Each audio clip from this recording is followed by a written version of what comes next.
Welcome to Love Your Library, Hampshire Libraries podcast. I'm Kate Price-McCarthy, here with my co-host Hattie Dulac. Hello, Hattie. Hi, Kate. Good to see you. What are you reading at the moment? Oh, well, at the moment, I'm reading a really interesting book about the National Theatre called Balancing Act, and it's by its ex-director, Nicholas Heitner, and I can highly recommend it. It's not new, it's been out for a while, but I'm loving it. How about you? What are you reading?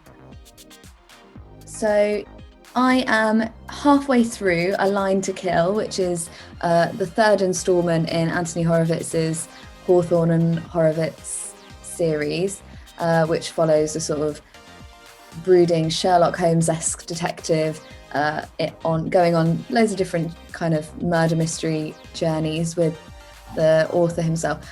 I love this series because it's so refreshing, or it's so different to see stories told from the perspective of the author while they're living in the story. And even though you know it's fiction, there are obviously lots of things that are drawn from real life influences. And I like this one in particular so far because actually my hometown Southampton features quite a lot in it. There's Southampton Airport is finally getting the recognition it deserves in its mentions.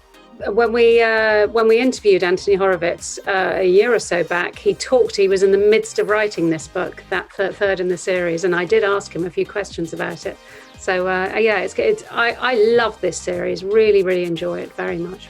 Yeah, it's really, really good, and it's got such a good sense of humour about it as well, which I love, and obviously Love Your Library listeners will undoubtedly enjoy as well. So I'm reading that on BorrowBox, which is probably a good opportunity to say thank you to our supporter BorrowBox, which is a free library app that allows you to download ebooks and audiobooks straight to your phone and tablet. All you need is your library membership number and PIN. So today's podcast episode features an interview with best-selling author Jack Jordan, whose specialty is thrillers. I spoke to Jack about his latest book, which is called Do No Harm, and it's a really classic high-concept thriller centering on a heart surgeon who's given the worst kind of moral dilemma to solve. I'll leave it up to Jack to talk about it in more detail, without obviously giving any spoilers, of course. That sounds like just the kind of thing that so many of our listeners will love to read. I know that we've got a lot of crime fiction fanatics in our library membership, so definitely one that's going to be a popular choice, I think. And if you are interested in picking this one off the shelves, just search our online library catalogue or follow the link that we're going to include in our show notes to see where you can find it. This episode also features a chat with Libby, who works in 3 different libraries in the east of the county. That's our West End branch in Hedge End and in Netley Library. She's going to be talking to us about one of her favourite reads, which is Cat Jarman's River Kings. River Kings is all about the story that archaeology can tell as it plots out the journey of a bead that's excavated from a Viking grave in Repton, following it all the way to Asia. Kind of follows this idea of it going along the Silk Road, which is really fascinating. It's a great insight into the world of archaeology and the way it shapes our understanding of history as well. Oh, I'm really looking forward to listening to that chat. It sounds like such an interesting topic to cover. Well, you'll have to wait, because first up, let's hear you on your interview with Jack Jordan.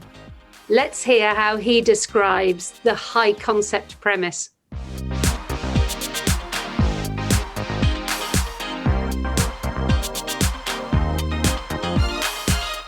Hello, Jack. Welcome to the Love Your Library podcast. And thank you very much for joining me today to talk about your latest book, Do No Harm. Now, it's a high concept book of the very highest order. So could you explain what the premise is? Yeah, absolutely. And thank you for having me. I'm really excited to be here today. So Do No Harm is about a heart surgeon, Dr. Anna Jones, whose child is abducted by an organised crime ring, and they give her an ultimatum. Either she has to kill a patient on the operating table or she never sees her son again. I've been told that the inspiration for the plot came from a real life experience of yours. So can you tell me a bit more about that? Because that just sounds fascinating. I had to go under I had to have a medical procedure in which I had to be put under anaesthetic. And I didn't really think about it beforehand. I think it's one of those things where you just blot it out with your mind. But just as I was about to be wheeled into the operating theatre and have the anaesthesia admitted, I suddenly thought to myself, I don't know anyone in this room. I'm completely trusting them with my welfare, my dignity. So these panic thoughts starts happening. But I was put under, and luckily the procedure went well. But when I came out of the procedure, albeit a bit groggy because it was very strong anaesthetic, once I'd come round a bit, I started writing notes thinking, well, what if the surgeon's motivations had been darker? What if they were put in a situation where they couldn't do the job that they've been taken the oath to do? And I think it's really fascinating to look at a surgeon's oath and that trust barrier between surgeon and patient, and see what you can stick in there and see if you can make it more difficult, and give them that impossible choice. And as you said, they're referring to the surgeon's oath. I mean, that obviously, I'm sure most people know that do no harm is the central oath to being a surgeon. Right at the start of the book, you include that real life quote about surgeons being likely to have psychopathic traits. And now that really is something to put you at ease as you're just about to be wheeled in. The book is told from a first person, 3 points of view. There's Anna, the heart surgeon, Margot, who is the operating room nurse, and Rachel, the police inspector, who is investigating situation around what has happened. So could you tell us a little bit more, maybe about each of these women? We've got 3 women who are at 3 different stages of motherhood. So we've got Dr. Anna Jones, whose child has been abducted, and she's got this ultimatum to deal with. So we see her in her panic state. Then we have Margot, who is her scrub nurse, who works alongside her, who is in a really precarious situation. She's in a lot of debt. She's got a horrible man chasing after her for money. Can't pay her rent. She's in a really bad situation, and she's just found out that she's pregnant. So her situation is almost equally as desperate. And then we have Detective Rachel Connolly, whose child went missing years before, and we see her living through the aftermath of that.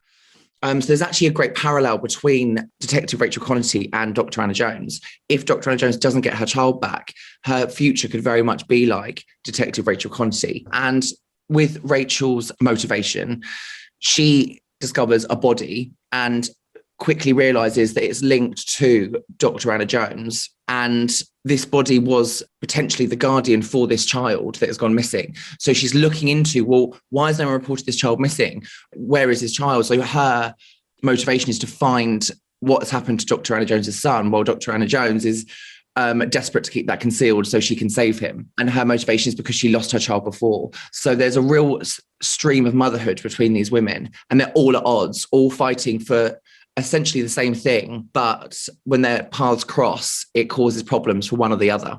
They're inextricably linked, and the drivers for them and what they do and how they react is so strongly linked about motherhood and this incredible bond between a mother and child. So I got the sense this is something that you really wanted to explore, is how motherhood makes people do things, that they puts themselves in incredible dilemmas that they wouldn't otherwise be in.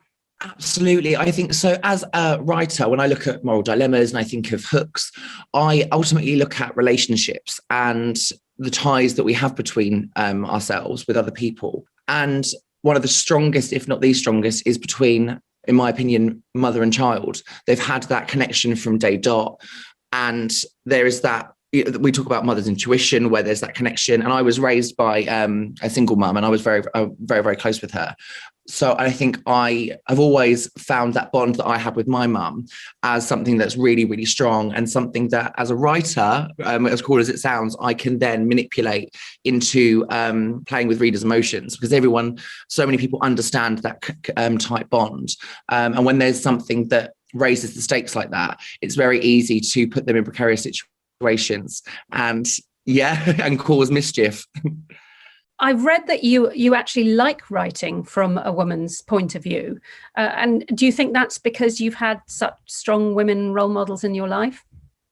Yeah, this is such a fascinating question, because I've always looked up to women, and I think it's because I was raised by my mum and my grandmother. So perhaps it's because I look up to them so much. But I mean, even as a child, my icon, my person I looked up to on like television and things was Buffy the Vampire Slayer. It's always been a woman has always been the person I look up to. And in a strange way, I feel more comfortable writing from a woman's point of view. So yeah, I've never really understood what that link is, but that's where I feel more comfortable. And hopefully I do. I think I do it well. So thank God for that. Yeah. Now, you touched on the fact that each of these women kind of enters the story with their own sort of personal demons. Now, Anna, of course, the surgeon, has this hair pulling disorder, which I now know is called trichotillomania. Yes. And although I've never heard of it before, but the visceral way you describe that kind of compulsive feeling that builds up, the sense of release and then of shame, it kind of made it quite easy to understand and empathize with. You talk about rolling the lash between fingertips to savor the moment, and then this instant release and then the shame. So was this a condition you'd heard about before starting to write the book? Yes, definitely. Yes. I mean, I don't mind being open about this. I'm quite an anxious person. I've had through my writing kind of started from anxiety. I started writing when I was 17 and had agoraphobia for a year. I started writing to kind of pass the time and use it as kind of an escape to write in the outside, live in the outside world vicariously through my characters. So I understand anxiety very well and kind of OCD traits that can come with anxiety, and trichotillomania is within that kind of bracket of OCD. And I think with Anna and her job, it's very much her job is to be in control. She has to be in control because lives are in her hands. So I wanted to play with her character traits of there's something that has control over her. There is something that even, Dr. Anna Jones, who is the most in control person in the operating room and in the family home, and she has to be in control in everything. And yet inside she's battling this demon. And I think also it's a window into, it's such a private moment. I think it's when the reader meets her, when she's going through these instances of trichotillomania, and we see her shame and we see this battle that she has, and it's such a private moment, and it kind of shows a human side to her. And I really wanted to show that to the reader, because she has to be quite hard and cold to get through what she has to get through, but I wanted to show that very human part of her, to show that we've all got thorns in our side, and that was hers. I would also say that while the book doesn't ever get bogged down in its research, you've clearly spent a great deal of time finding out what's involved in the process, for example, of complex heart surgery, which I found that absolutely fascinating. So what kind of research did you do? Yeah, absolutely. And thank you for saying that, because I think there's a balance between what research you share with the reader and what you're researching for yourself as the writer. I research a lot more than I ever show in the book, because I feel like I need to understand it to then portray it in the book much more simply, because we don't want to distract the reader with details. We just want to use the very necessary things. But for researching, one thing that I found really, really beneficial was reading biographies from surgeons and consultants, because it not only showed me their life in the operating room, but it also showed me their life outside the operating room, how their job takes a toll on them, when they're in the scrub room, when they're in their office, kind of the behind the scenes of the hospital life. So I found that really beneficial. I also read a lot of textbooks. There's even this book that trainee heart surgeons run around with, and it's got every answer they might need. So I had that. So I always had that to go to. And I also watched heart surgery on YouTube, which was a bit of a battle because I'm a bit squeamish. But for research purposes, it worked. I did think that one theme in the book, which fascinated me, was the idea that doctors are sometimes forced to choose between patients when only one can survive. And they have to kind of leave morality to one side and just assess the situation, just using statistics to decide who's got the strongest likelihood of survival. And was that an idea that you were interested in playing with in the book too? Definitely. I think it was kind of a precursory to the dilemma that Dr. Anna Jones has to do with whether it comes to her son or her oath that she's taken as a surgeon. So it kind of gives the reader a window into, this is actually something that, although it's never is usually this grandiose, there is an element of an everyday thing here where there has to have that choice. We have to put aside our feelings as humans and assess it as a case-by-case basis, and essentially playing God a little bit. And you mentioned the quote in the beginning of the book about surgeons having more likely to have psychopathic traits. And that was something I wanted to play with. Not that I'm definitely not saying that all surgeons are psychopaths. I'm sure there's lots of lovely surgeons out there.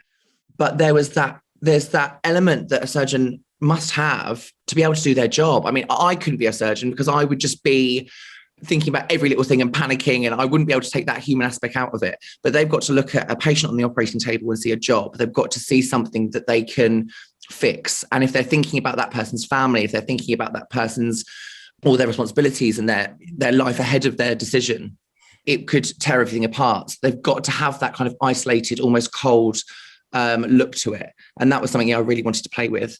Now, this kind of psychological thriller is right up my street. But I often find that books built around a high concept idea, that the author might struggle to make a really satisfying ending for the reader. But I would say, without giving anything away, that this is something that Do No Harm does really well. And it's been described as having a deviously satisfying finale. Now, presumably, this must mean that you've expended a huge amount of energy meticulously plot planning. Is that the case? Definitely, yes. So I think I am definitely a plotter, but I think the more books I write, I allow myself a little bit of freedom and know that time is on my side when it comes to writing. So I used to plan books I used to have a Word document, and chapter 1 to chapter 60, I would plan which chapter, where everything was going to go. But now I allow myself a little bit of freedom I want to know who the character is, I want to know what their goals are and what's in their way. And I will plan and write each act, and then allow myself the freedom of the next act to kind of play with. But like you say, you're always thinking of the things that as the character's going through their journey, you're thinking of how you can wrap it up at the end. So as I'm writing, I'm learning more about my characters because they change and grow or recess from when they go through all these traumatic experiences. And as their dynamics between the characters become conflicted and more tense, there are all these elements that you can play with. So as I'm writing, I'm thinking about how I can then manipulate their situations even worse. So it's kind of a on the job process. I'm learning as I go, and then a lot of the time I'll have an ending in mind, but when I get there, I think, oh no, I know the character's better than that now. Okay. So then things like that it kind of come together. I think I'm right in saying that this is your 5th full-length story. Is that right? Or full-length book? Yes. I've also got a ebook short story as well. And that's an extraordinary output. So, but you haven't followed a traditional route in publication terms. I think people will be fascinated to hear what your story is, how you started out in writing, which you touched on briefly, and then how the route to getting your books published. Yeah, absolutely. So I touched on that I started at the age of 17 when I had agoraphobia, and it was kind of this kind of escape that I had. But when I started writing, I never had I was writing to pass the time. I didn't write with the goal to write a book, and that's what I was going to achieve, and that's what I wanted to do with my life. Not because I didn't love reading and writing, but because I just didn't really see it as an opportunity for me. I didn't make the correlation between my love of writing and my love of reading and a job opportunity. I don't know whether that's because I come from a working class background or the way that our society looks at creative arts as a career. There was just barriers there that I hadn't allowed myself to overcome.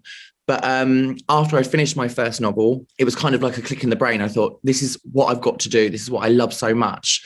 So I was hell-bent on achieving that. And it helped me through agoraphobia because I got out of the other end. Now I can leave the house, which is fantastic. So I was writing, I wrote about 3 novels and started to submit them to agents and didn't get anywhere. Actually, 4 novels I wrote. And then in 2015, there was this big self-publishing boom. So I decided I would self-publish my debut. So I self-published Anything for Her, which did really well, followed by My Girl in 2016, which did really, really well. And they sold over 100,000 copies. But it was a hard slog. I wrapped that up quite neatly and quickly, but I kind of focused on the business aspect of it. I had editors and proofreaders and cover designers. I really invested in it as a business. And then from that success, I was approached. It didn't go the right way for me. Usually it's you write a book, you submit to an agent, and the agent submits to a publisher and you get the deal. I was approached by a publisher and panicked. I thought, I don't know how to broker this. So then I ran around trying to find an agent, and then, signed with my first agent, and then had a meeting with HarperCollins, but I ended up signing with a different publisher. And then, published Before Horizon Night by Night with them, along with the ebook short story, A Woman Scorned. And then that led up to 2020, where I was kind of at a crossroads in my career. And this is 10 years from when I started writing, where I parted ways with my publisher and I parted ways with my agent. And this was very much a make or break situation for me. I thought this next book has to be the book that I've always wanted to write. It has to be that big book that I can come up with. And then the pandemic happened. But it actually, in a way, even though it was a horrible experience for so many of us around the world, I was able to find the positive side of it, where I was in the extremely vulnerable group. So I couldn't leave the house at all. And it was kind of like I was back 10 years before with agoraphobia, I couldn't leave the house. So it was very much kind of rebirthing experience where I was, and kind of almost like a refresher in my career again. I was back to square one. So I started writing Do No Harm that had been on my mind since I'd had that procedure, I think a couple of years before. Yeah, wrote it during the first and second lockdowns. And then I landed my dream agent, Madeleine Milburn, from that. And then I signed with Simon & Schuster, who have been absolutely amazing. And what I love about that story is that success isn't linear in publishing. There's this horrible thing where they say you're only as good as your last book sales, and there's a track record, and if there's a bump in a road, then it's over. If that were the case, Do No Harm wouldn't be getting the lovely treatment it gets now. Success it's not predictable, and it's not the whole journey into publishing. It isn't a straight line. You can get in there how you want to get in there, and you can succeed if that's what you really want to get to. I always have in the back of my mind during lockdown, actually, this may not have affected you at all, but what a tough time it must have been for agoraphobics, because to kind of be forced to stay at home when so much of recovering from agoraphobia must be, trying to encourage yourself to go out more. Then to be forced to stay in, I can imagine that must have been a very, very hard time for a lot of people who are dealing with that as a condition. Definitely. Yeah, there's kind of, with anxiety, it's easy to regress. Like you say, you're constantly pushing at those barriers. But I think, luckily, because I'd gone through it before and I knew I came out the other end, I think I had that in mind. I thought, okay, however this feels, I've done it before, so I can do it again. And I think, luckily, the book was a really good anchor for seeing out the other end. It was a light at the end of the tunnel. So Do No Harm was a good, good anchor for me. And finally, can I ask what you are working on at the moment? Yes, I won't give a title just because I have a feeling it might change, and my deadline is in under 2 weeks, so I'm not sleeping very much. I apologise if you can see the bags under my eyes. My next book is a courtroom thriller, and it kind of follows the moral dilemma again, where a barrister has committed a crime and has gotten away with it, except someone knows about this and they're going to use that as blackmail. She either has to lose her client's case, or she will herself go to prison. So she's got to choose between her freedom or her client's freedom. And again, it's that internal battle of the thing that she's committed her whole life to, of doing right, between right and wrong and justice, and then self-serving self-protection.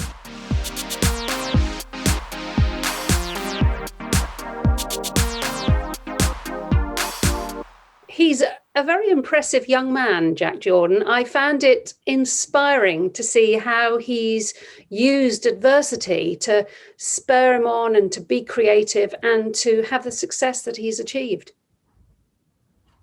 Now we're joined by Libby from a selection of libraries in East Hampshire, who Isaac and I caught up with to talk about her recommended read, River Kings.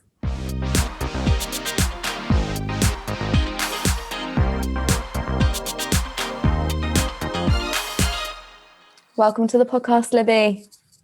Thank you, Hattie. Hi. You're in Hedge End Library today, but you were saying that you kind of move around libraries a bit. Do you want to tell us a bit about that? Yeah, so I work, I suppose I try and describe it a little bit as a supply librarian or a relief library assistant. So I have a little group of libraries that when people are poorly or they go on leave, I get to come in and have a little, have a day or a few days in that particular place. So the libraries that I work at are Hedge End, which is my base, but also West End and Netley, and sometimes at Bishop's Waltham. They vary in size, so Netley and West End are quite small libraries. Hedge End, Bishop's Waltham are a little larger, but there's lots going on in all of them. That sounds lovely. Really nice to sort of see like all different chunks of the communities around as well. I really enjoy the fact that all these are very much community libraries. So the people that come in are people that you see quite often, the same faces walking in the door, the same children at rhyme time, and people very much have an attachment to their local library and enjoy coming in there. Yeah. That's so nice to see. So nice to see that kind of connection to the community, isn't it? So I don't know if you wanted to mention some of the things that are kind of going on at the libraries and the kind of things that people can look out for there. Well, it's been so good to see stuff starting up again after the restrictions. So we've just at Hedge End this morning had rhyme time with lots of children singing away. So good to see that happening. I'm quite often working on a Saturday morning when we have construction club. That's quite noisy because that means that all the Lego comes out and there's lots of children rummaging through and building wonderful things. It always feels a bit sad at the end to have to put their wonderful creations away back in the box. But they really enjoy that. Something else that happens here on a Wednesday morning is a genealogy group. So people who are tracking through their family history come in, use the computers. There are people who are very experienced in finding their way around sites like ancestry.com, which is something that Hampshire Libraries provides as one of its digital offerings. So anyone can come into the library and log on to Ancestry and just track through their family tree. And I think a lot of people seem to take that up as a hobby in lockdown. So we've had quite a lot of interest in the genealogy group, but also just in the other libraries that I work in too, people coming in and using our Go Online system to get onto Ancestry. And as you say, it's quite appropriate that we're talking about history because today's book choice is a non-fiction book about history, quite deep in history, actually. We don't often have non-fiction books on the podcast, so this is quite a nice change. So would you be able to tell us a little bit about the book you've chose and why you chose it? Yes, so I mostly read fiction to relax. I don't tend to pick up lots of non-fiction, although I usually enjoy it when I do. And lots of that fiction is historical fiction. I've got an interest in history. And particularly, I've read quite a lot of historical fiction and some non-fiction set in the ancient world. But I looked at the kind of things that I'd read last year and thought, I need to read more non-fiction. It'd be really good for me just to kind of broaden out and do that. So I looked on the Times Books of the Year list at the end of 2021, the sort of thing that lots of papers do. And the one that really stood out to me was one called River Kings. And the subtitle is A New History of the Vikings from Scandinavia to the Silk Roads. And I knew nothing before I started reading this book, really, about the Vikings. But I was fascinated because it mentioned the Silk Roads. And a few years ago, I'd read a book by Peter Frankopan called The Silk Roads. And I remember reading it and thinking, oh, he's talking about Vikings. But Vikings really didn't fit in my head with that whole Eastern idea. I associate Vikings with the North Atlantic, with their invading Britain and discovering America and hanging out generally in Scandinavia. But the thought that they might have made it to the middle of the sort of landmass where, in the East, where Europe meets Asia, I was a little bit baffled because, this sounds very, very silly, but there's no sea really there. How did they get there? I just associated them with these sort of ocean-going adventures rather than actually, as I found out when I read River Kings, the fact that actually Vikings travelled along rivers really quite a long way inland. So I saw the title, I thought, excellent, let's give that a go. And I have to confess, it was a slightly sort of, right, this is a worthy book and I'm hopefully will get something out of it, but I'm not sure how much I will enjoy it. But I loved it. I thought it was absolutely fascinating. It's very readable. It's written by an archaeologist, but she's an archaeologist who can really write. So as she writes, she's got great descriptions of things. She's very good at simplifying things for the non-expert. And she's got, I'll say a bit more in a minute, but she's got a very strong narrative thread that takes you through the whole book. So it ended up being quite a fascinating read. And I had, I guess, picked non-fiction as a sort of, this will put me to sleep at night. It's not a thriller that's going to keep me awake. But actually, I found myself wanting to read more and more each night. Yeah, it's really interesting actually to hear you say that you picked it because it reminded you of the Frankopan book. Because as soon as I saw the title, I also thought of the Frankopan book. I think the Frankopan A Silk Road is it's this idea of revisiting history through the Silk Road and seeing the Silk Roads as this kind of central thing throughout history. And like you said, like with the Vikings, you just sort of picture like cold and like, I don't know, maybe like the north of Scotland and the North Sea and you don't kind of have this global idea of the Vikings. That really, really interesting part of the book there. as well. And you said about having this really strong narrative sort of going through the trace throughout the book. What was the kind of main part of the narrative that stood out to you?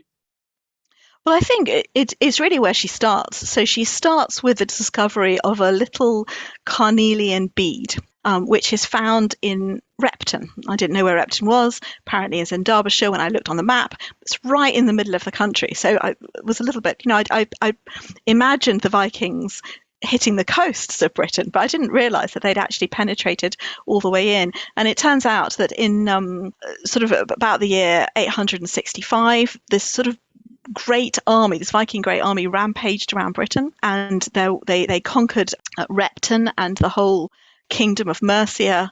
And archaeologists over many years, but actually a lot of the digging was done in the 1980s, discovered graves, and in the graves they discovered this little tiny bead.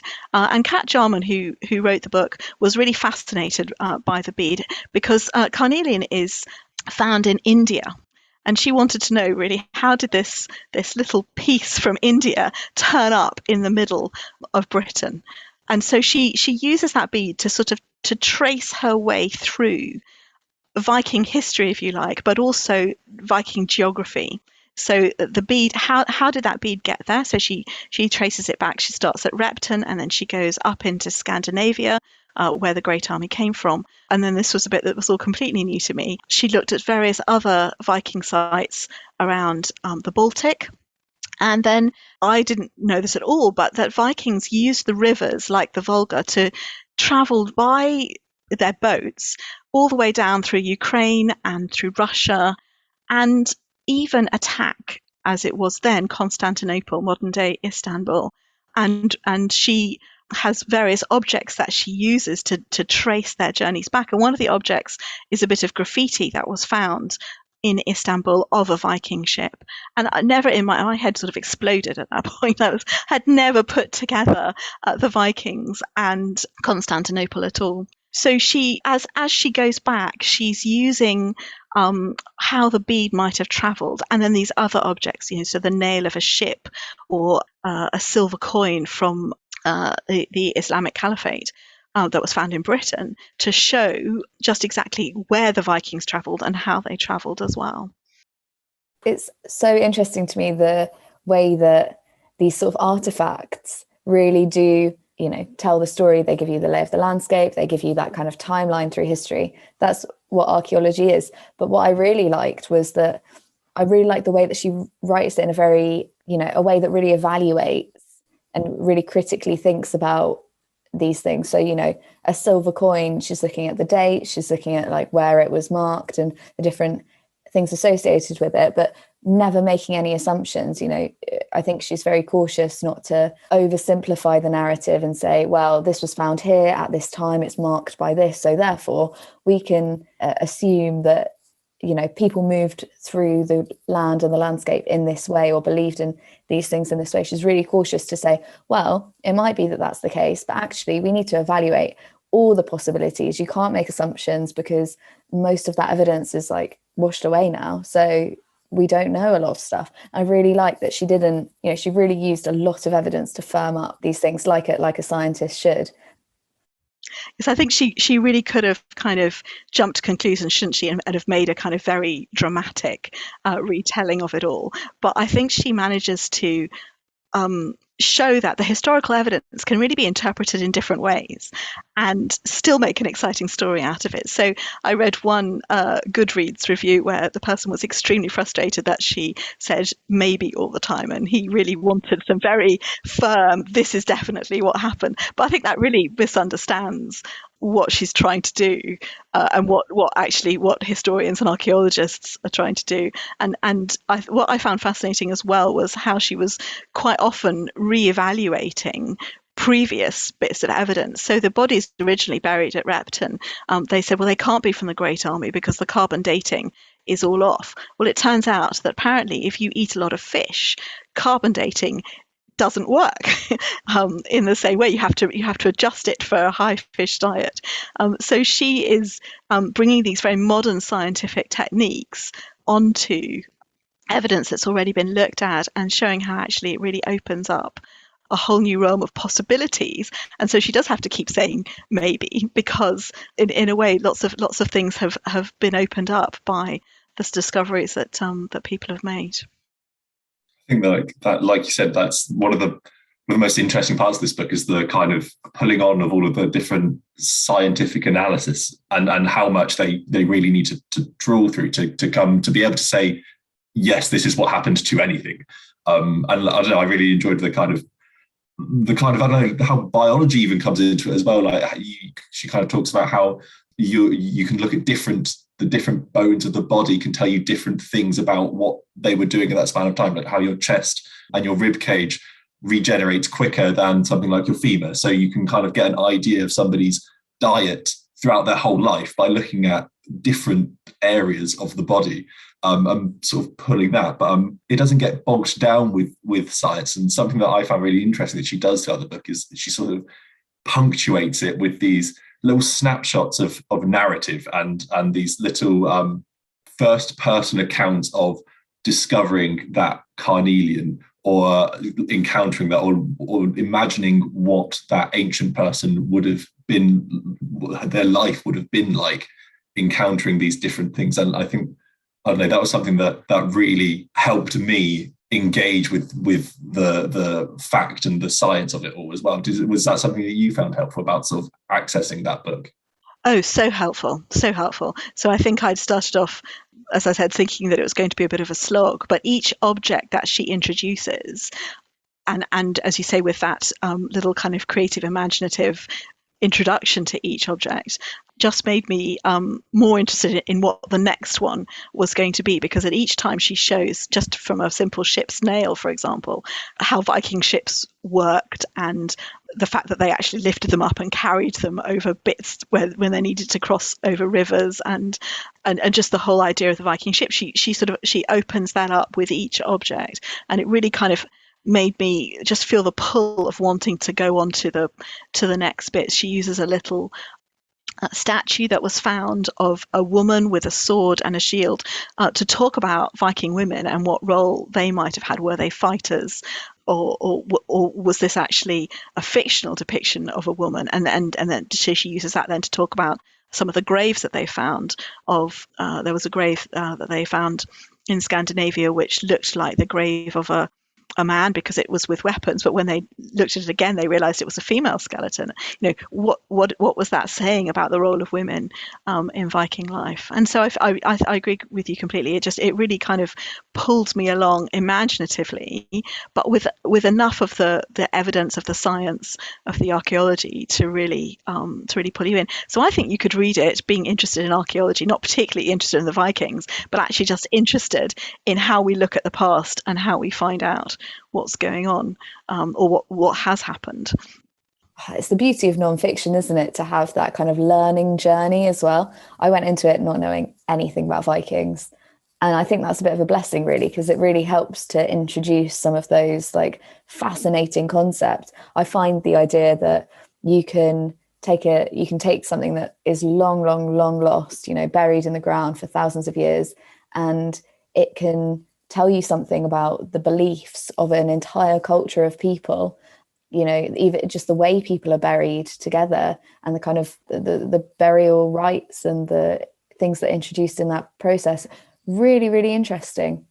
Just now I know a load of stuff about Vikings and their like ideas and stuff that I wouldn't have known a few weeks ago. So that's what I love about things like this, and contextualizing it with that kind of narrative thread facilitates that learning journey as well.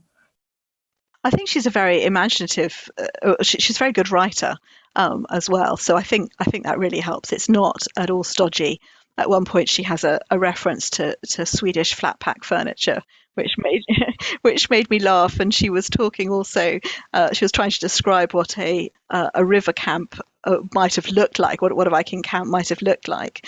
And she said it was a cross between a migrant camp and a music festival. The Calais jungle meets Glastonbury, but on a harsh day with icy rain. She's really got a real gift for making this come alive and presenting it in sort of terms that we might understand. She's definitely got that kind of gift of writing and storytelling as well as just being a really well-established academic as well. Was there sort of anything that you found particularly shocking while reading the book, or anything that sort of really caught you by surprise that you really hadn't expected while sort of tracing through the history of these Vikings? That's such a good question, because I really did find one particular episode quite shocking. There's an account from the Arab world of a traveller who meets these barbarians somewhere on the Silk Roads as they're traveling, and he spends a lot of time writing about them because he's fascinated by just quite how wild they are. And in his account, there is a chieftain who dies, a Viking chieftain who dies, and he gives this really quite horrific description of the chieftain's slave girl, who is chosen. She doesn't know this, but chosen to be a sacrifice to be buried with him. And she is sort of treated like the chieftain's wife for a bit. There's quite a lot of really quite awful abuse which goes on, and then she is killed. And he is, the writer of this account is absolutely fascinated by this and puts it all down. I understand there's a bit of debate amongst Viking scholars about just how much, was he making that up? But it certainly fitted with some of the other things that I read about the Vikings, about the slave trade and how they were just very big slave traders. And Cat Jarman she describes herself as a bioarchaeologist, and she uses those sort of forensic tools of looking at bones and teeth to work out where people grew up, and realizing that actually you find people from the East buried in these graves in Britain. And the question really is, how did they get there? Were they willing travelers? Were they migrants? Were they traders? Or actually had they been captured as slaves and taken along these sort of trading routes, these slave routes to a completely different world? And I was really quite shocked by that story. But at the same time, it made me really want to read a work of fiction based on it. I thought, what a fantastic start for an author, just to imagine what it would have been like to have been enslaved and traded, and just looking at that, looking at the ancient world from that point of view. So it'd be great if somebody out there could write that, because I would read that in a shot. Yeah, it's exactly the same for me. I found that passage and the sort of identification of the bodies and the way that Cat Jarman tells it is, she's scientifically unpeeling and unpicking the reason that these people are found in this place, in this grave, and kind of unpicking why they get there, and eventually kind of coming to this like horrific conclusion with all the context of slavery and stuff.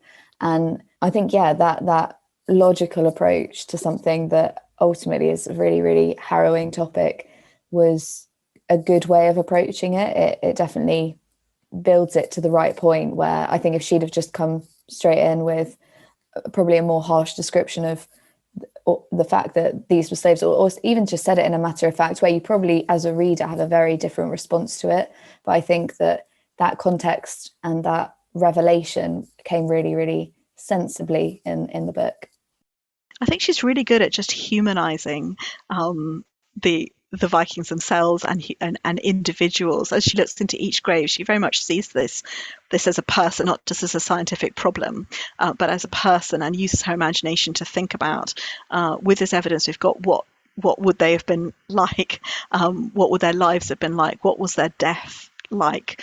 Who were they? And so I think that just gives this sort of very human perspective on what's actually a really great, easy introduction to the Vikings as history as well. So it's such a great combination, I think, the way that she's managed to tell the story. It sort of opens your eyes to a time of history that I think maybe we feel that we're quite comfortable with the cultural image of, but actually sort of challenging that a bit is it's amazing how much you can challenge that when you actually look a bit closer, isn't it? And you said there that it sort of reminded you a bit of the book, The Silk Road, but what kind of other books would you recommend to go on and read if you really enjoyed this one? Well, I would definitely recommend The Silk Roads, because that is just absolutely fascinating. You probably need to kind of feel like you've got a space in your brain for a lot of information if you want to, if you enjoy the Silk Roads. The book that I've picked up and that I've started is one called The Children of Ash and Elm, which is another book on the Vikings. Someone in the comments section, when I originally found the article on River Kings, recommended this one, and I thought, right, I would give it a go. I was so anxious to get on to something else. I'm working my way through that at the moment, just fairly much at the beginning. But from what I've seen already, that looks really, really great. And that will just fill out. I realised as I was reading River Kings, I don't actually know much about Norse mythology apart from, I don't know, watching Thor Ragnarok or something like that. The best way to get your Norse mythology needs met. Well, I feel like maybe I should go a little bit deeper than that. So I can already see that the Children of Ash and Elm is going to fill in a lot of, what is an Icelandic saga. Lots of questions that I really don't know the answers to. So I'm looking forward to that. I hope that is a good recommendation. Yeah, that sounds fascinating. I think for me, this is quite a nice segue, really, because it has a nice link to people who are interested in the likes of the mythological retellings that are becoming quite popular now. Like in recent episodes, we've sort of talked about Ariadne by Jennifer Saint, and The Song of Achilles and Circe by Madeline Miller, and Silence of the Girls by Pat Barker and stuff like that. So I think where these retellings are really coming to the forefront at the moment, anyone who's interested in those might also be interested in a more factual representation of old tales and things like that.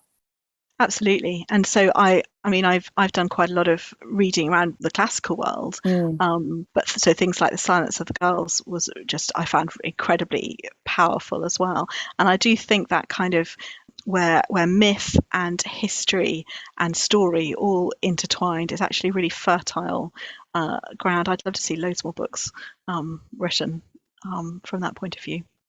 Definitely. We're commissioning books on this podcast. That's what we're doing. Excellent. Yeah, I was going to say, you don't want to be giving away your idea for writing a book from the idea of this Viking slave girls story. You could go off and write that yourself and make millions. One day. So we've been talking about River like Kings by Cat Jarman. And really nice to be talking about a work of Libby, non-fiction. and we look forward to seeing you. That's so true, actually. We get a lot of fiction on the podcast. And Bishop's Waltham, I guess and I think all there are the libraries a lot around that area in our soon. teams, a lot of lovers Thank you very of much. fiction, but it's really nice to be able to read something that just tells a story, but it's true as well. And it's a great way to learn about an entirely new topic as well. No, you're right. And if you're popping into a library branch anytime soon, whether you're picking up a fiction or non-fiction book, you might notice our teams across Hampshire gearing up for the Summer Reading Challenge, which kicks off later this month. The Summer Reading Challenge is designed to help school children keep up their literacy skills during the summer holidays, while having loads of fun getting stuck into great books and enjoying in-library events all summer long. Now, the aim is to read or listen to 6 library books while the challenge is running. And this earns young readers a certificate and a medal. And it's free to take part. This year's theme is Gadgeteers, which is all about discovering the amazing science of the world around you, from baking to technology and music and more. You can keep an eye on the Kids Zone of our library website to find out how to sign up and for loads of fun activities for children to enjoy too. Well, that's about all we've got time for today. Thanks to Jack Jordan and Libby for chatting with us, and to our supporter borrow box, of course. And thanks to you for joining us for this edition of the podcast. I'm Kate Price-McCarthy. And I'm Hattie Dulac.